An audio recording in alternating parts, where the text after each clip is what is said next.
নমস্কার বন্ধুরা, আজকে আমি এই ভিডিওটিতে বলতে চাই কেন্দ্রীয় জওয়ানদের নিয়ে কিছু কথা।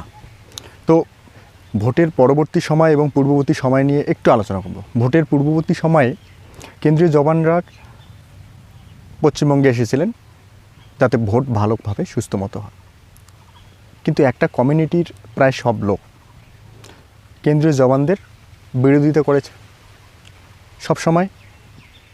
কিন্তু ভোট চলাকালীন অবস্থায় কেন্দ্রীয় জওয়ানদের আক্রমণ, কেন্দ্রীয় জওয়ানদের প্রতি হিংসা, কেন্দ্রীয় জওয়ানদের মাথায় ইট পাটকেল ছোড়া, মুখ ফেটে দেওয়া, সব ধরনের ঘটনা একটা কমিউনিটির লোকের বেশিরভাগ অংশ এই ধরনের ঘটনাটা ঘটিয়েছে।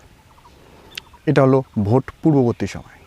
আর একটা কমিউনিটির লোক কেন্দ্রীয় জওয়ানদের বরণ করে পশ্চিমবঙ্গে ওয়েলকাম করেছিল।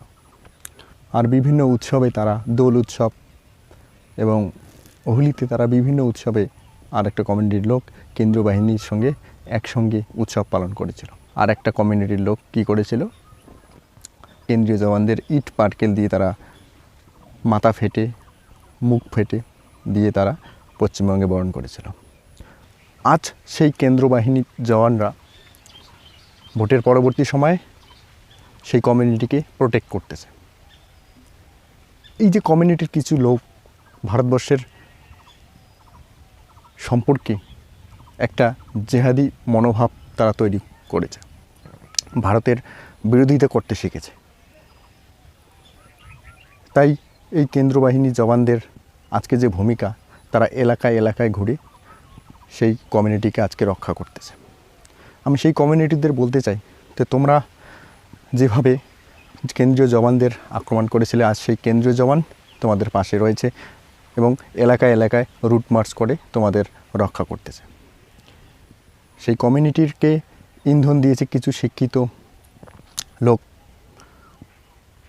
আর যারা অশিক্ষিত তারা কিছু না বুঝে একটা স্লোগান দিয়ে তারা বিভিন্ন আক্রমণাত্মক পরিবেশ তৈরি করেছে।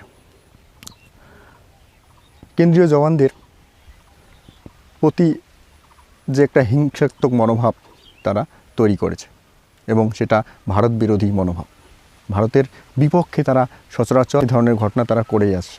তাই কেন্দ্র বাহিনী আজকে ভারত তথা আজকের পশ্চিমবঙ্গের প্রত্যেকটা নাগরিককে রক্ষা করছে এবং সেই সাথে সেই কমিউনিটিকে আজকে রক্ষা করতেছে। আজকে এই কমিউনিটির মনোভাব প্রকাশ পেল এবং পরবর্তীতেও আমরা সেই বিরোধিতা করে যাব।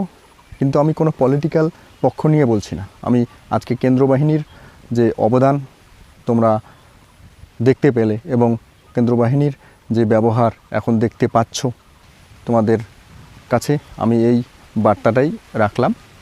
তো তোমাদের কি মতামত বন্ধুরা আমার এই কমেন্টে জানিয়ে দেবে। Thank you.